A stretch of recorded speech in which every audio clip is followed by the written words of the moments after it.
Ravela Joseph గారు ప్రముఖ థియాలజిస్టు, pastor గారు. రకరకాల హోదాల్లో మా పల్నాడు ప్రాంతంలో పనిచేశారు. ఆయన మొదటి పాస్టర్గా కొత్తపాలెం అని కొత్తపల్లి, మాచల్ దగ్గర కొత్తపల్లి విలేజ్లో పాస్టర్గా చేశాడు. ఆయన ఫస్ట్ పోస్టింగ్ అనుకుంటాను. ఆ ప్రాంతంలో పల్నాడు ప్రాంతంలో చాలామందికి బాగా పరిచయం. తర్వాత అదే టైంలో మాచర్లో కొత్తపల్లి ప్రొఫెసర్ విల్సన్ గారు కూడా మాచర్లో పాస్టర్ గారు చేశాడు. తర్వాత జోసెఫ్ గారేమో ఈ స్ట్రీమ్లో వెళ్ళారు, థియలాజికల్ స్ట్రీమ్లో వెళ్ళి ఆయన ప్రొఫెసర్ అయ్యారు. కొత్తపల్లి విల్సన్ గారు ఆయన స్ట్రీమ్లో ఆయన అద్వైత సిద్ధాంతంలో ఆయన ఎక్స్ట్రీమ్కి వెళ్ళారు. ఇద్దరు పోతారు. కొత్తపల్లి వాళ్ళు ఇద్దరు కూడా చాలా ఎక్స్ట్రీమ్ హైయెస్ట్ లెవెల్కి వెళ్ళారు ఫిలాసఫీలో. జోసెఫ్ గారితో నాకు చివరి దాకా మంచి పరిచయం ఉంది. ఆయన రాజధాని ప్రాంతంలో తొళ్ళూరు ప్రాంతంలో ఒక చర్చి కట్టాలి, బాప్టిస్ట్ చర్చి కట్టాలని నాతో కలుస్తూ ఉండేవాళ్ళు. నేను కూడా చిన్నప్పుడు మా మామగారు ఆయన వాళ్ళంతా సహచరులు.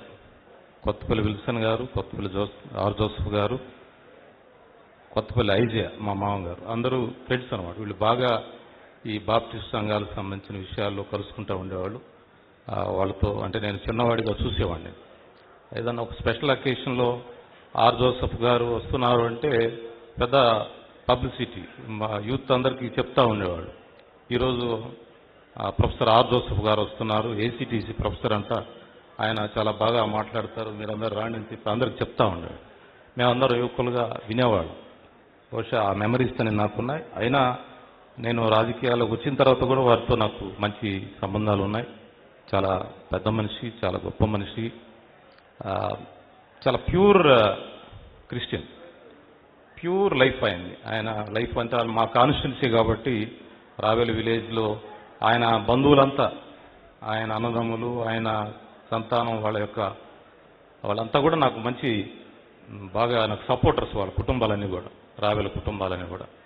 అందువల్ల నాతో వాళ్ళతో మంచి సంబంధాలు ఉన్నాయి. మంచి క్రిస్టియన్ ఆయన, మంచి దైవభక్తి. ఆయన ఆచార్య రెవరెండ్ రావెల జోసెఫ్ గారు అంటే బహుశా నాకు తెలిసి నా ఏజ్లో ఒక క్రిస్టియన్ ఫిలాసఫీ మీద, తత్వశాస్త్రం మీద మంచి పట్టున్న ఒక ప్రొఫెసర్ అంటే రావెల జోసెఫ్ గారు. నా నాలెడ్జ్, నాకున్న మెమరీలో ఇంకా చాలామంది ఉండవచ్చు, కానీ నేను పరిచయం ఉన్న వ్యక్తుల్లో చాలా మంచి ఫిలాసఫర్ ఆయన. చాలా విషయాలు సంభాషించేవాడిని, చాలా మాట్లాడుకునేవాడిని. అలాంటి గొప్ప వ్యక్తి, అలాంటి వారి గురించి ఈరోజు సంభాషించుకోవటం చాలా సంతోషంగా ఉంది. అలాంటి గొప్ప వ్యక్తి యొక్క ఆలోచనల్ని నెక్స్ట్ జనరేషన్ కనెక్ట్ అవ్వాలంటే ఆయన బుక్స్, ఆయన రాసిన పాటలు, మంచి సింగర్ ఆయన, మంచి బాగా పాడతాడు, బాగా రాశాడు. చాలా ఫిలాసాఫికల్ థింకింగ్ అంటే బైబిల్ ఫిలాసఫీని చాలా రాశాడు ఆయన. అవి ఈ నెక్స్ట్ జనరేషన్కి అందాలంటే మరి కుటుంబ సభ్యులు ఒక ట్రస్ట్గా ఫామ్ అయ్యి ఆ లిటరేచర్ అంతా నెక్స్ట్ జనరేషన్కి అందించాల్సిన అవసరం ఉంది. ఆ కార్యక్రమాన్ని చేపట్టాలని చెప్పి నేను వాళ్ళని ఆహ్వానిస్తున్నాను.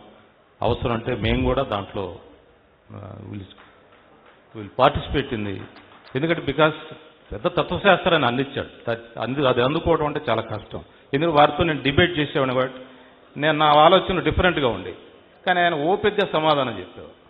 నేను కౌంటర్గా మాట్లాడుతున్నాను, వ్యతిరేకంగా మాట్లాడుతున్నాను, కానీ ఆయన ఓపికగా ప్రూవ్ చేసేవాడు తన యొక్క సిద్ధాంతాన్ని. మరి అలాంటి ఆలోచన అంటే ఆయన భక్తిలో, భక్తి సిద్ధాంతంలో, క్రైస్తవ భక్తిలో అత్యున్నతమైన శిఖరాలకు ఎక్కాడు ఆయన. అంటే ఒక రామానుజాచార్యులు అంటారు కదా, ఆ స్థాయిలో ఒక టాప్ ర్యాంక్ భక్తి ఫిలాసఫీలో ఇంకా ఆయన మించినోడు అన్నమాట. అలాంటి గొప్ప భక్తి సిద్ధాంతాన్ని నెక్స్ట్ జనరేషన్కి అందించాల్సిన అవసరం ఉందని చెప్పి వాళ్ళ కుటుంబ సభ్యులను కోరుకుంటూ వారికి నిండే నివాళులు అర్పిస్తూ ధన్యవాదాలు.